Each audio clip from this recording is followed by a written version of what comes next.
কখনো ভেবেছেন একটি সাধারণ মেয়ের সততা কিভাবে ইতিহাস বদলে দিয়েছিল? এই গল্প রাসূলুল্লাহ সাল্লাল্লাহু আলাইহি ওয়াসাল্লামের যুগের ঠিক আগের, যা আমাদের শেখায় সততা আল্লাহর কাছে কত প্রিয়। একদিন খলিফা ওমর ইবনুল খাত্তাব রাতে মদিনার রাস্তায় টহল দিচ্ছিলেন। তিনি শুনলেন এক দুধওয়ালা মেয়ে আর তার মা কথা বলছে। মেয়েটি, দুধে একটু পানি মিশিয়ে দাও, এতে আমরা বেশি লাভ পাব।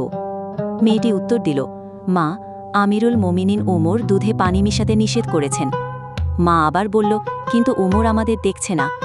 তখন মেয়েটি দৃঢ়ভাবে বলল, মা, ওমর না দেখলেও ওমরের রব আল্লাহ তো দেখছেন। ওমর রাদিয়াল্লাহ দূর থেকে সব শুনলেন। তিনি এতটাই মুগ্ধ হলেন যে পরে এই মেয়েটির সাথে তার নিজের ছেলের বিয়ে দিলেন, এবং সেই বংশ থেকে জন্ম নিল ইসলামের অন্যতম মহৎ খলিফা ওমর ইবনে আব্দুল আজিজ রাহল। একটি সত্যবাদী মেয়ের ঈমানবার সিদ্ধান্ত ইতিহাস বদলে দিয়েছিল। এটাই প্রমাণ করে সত্যবাদিতা শুধু দুনিয়ার নয়, আখিরাতেরও সাফল্যের চাবিকাঠি। প্রিয় দর্শকবৃন্দ, মনে রাখুন, মানুষকে ফাঁকি দেয়া যায়, কিন্তু আল্লাহকে নয়।